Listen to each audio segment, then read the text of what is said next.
Today we're going to look at standard RL.6.5. The standard says, analyze how a particular sentence, chapter, scene, or stanza fits into the overall structure of a text and contributes to the development of the theme, setting, and plot. Alright, so let's look at what that means.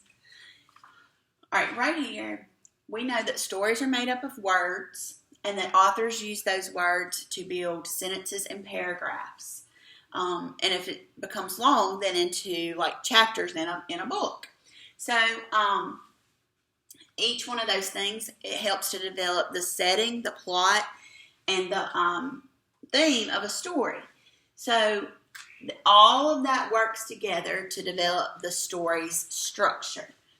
So to analyze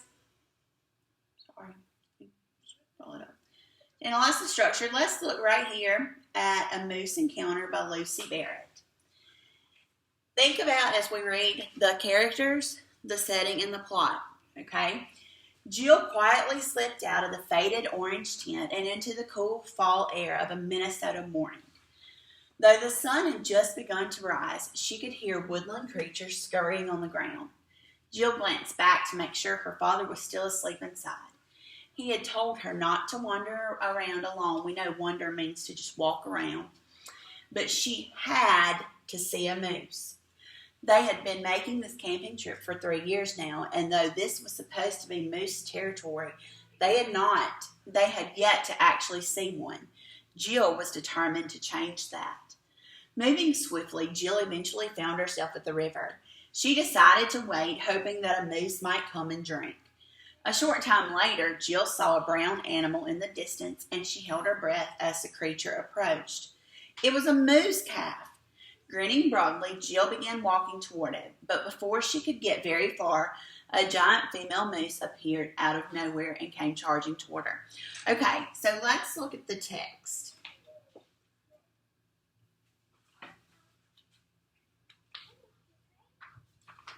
Well, there we go.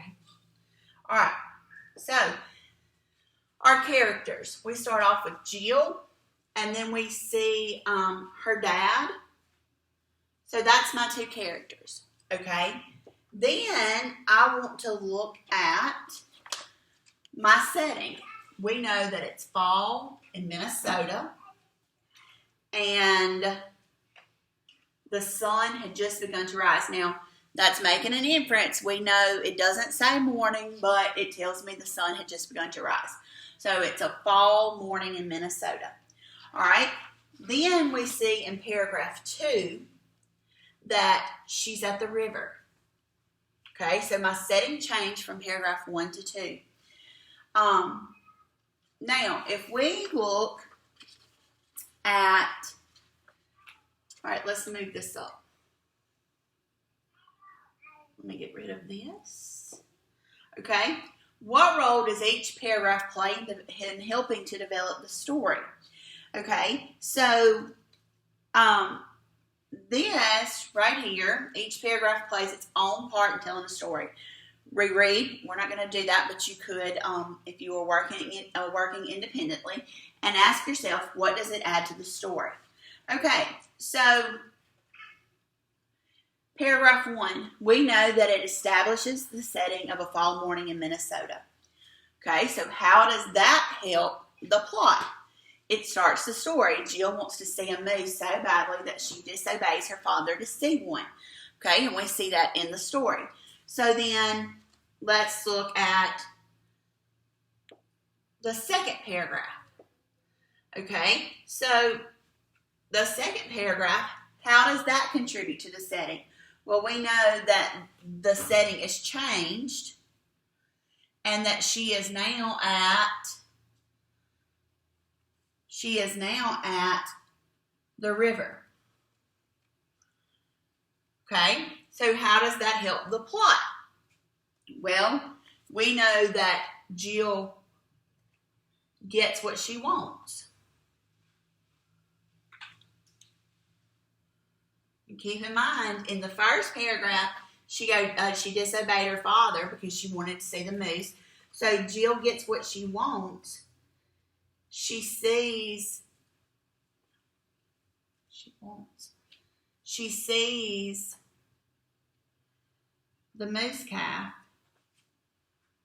but then a charging female moose causes a problem.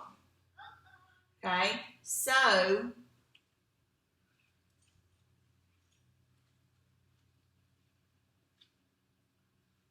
causes the conflict. Okay, so this is where you notice the plot changes, because in the first part of it, she wanted the moose so badly that she disobeyed her father to see one.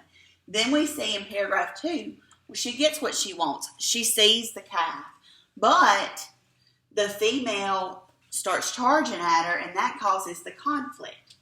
All right, so let's look right here. Petrified, and that just means scared.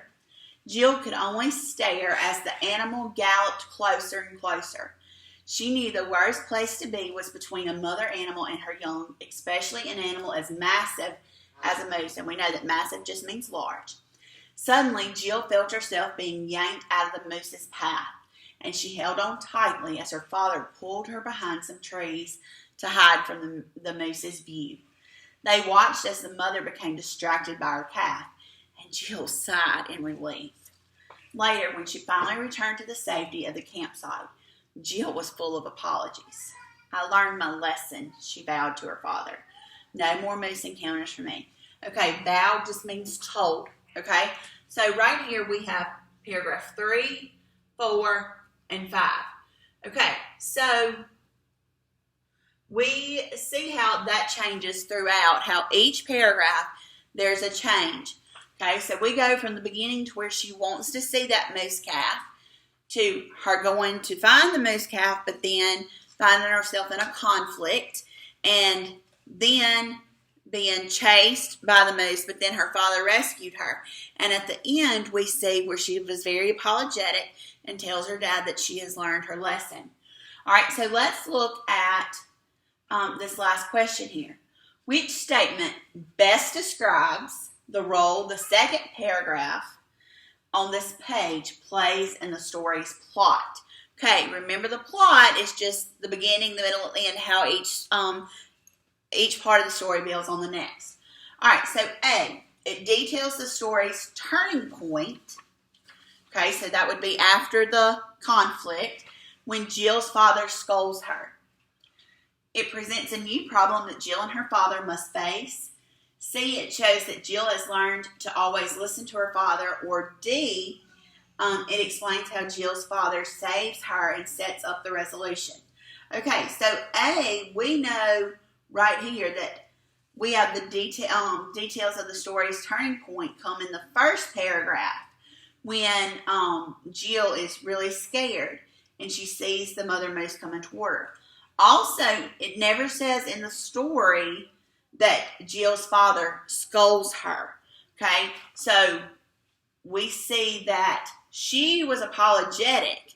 She probably feared being scolded, but it never said that her dad scolded her. All it said was he pulled her from behind, pulled her behind some trees to hide her from the moose's view.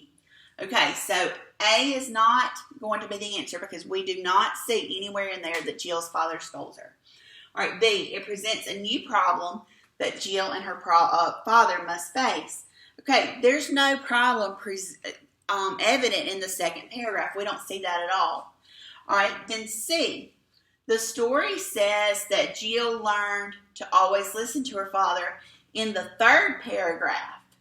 And that's part of the resolution. That's what she learned from the story, or learned from the actions in the story. And then let's look at D. The second paragraph describes how Jill's father saves her and how Jill is relieved, because it said Jill sighed in relief. So we see there,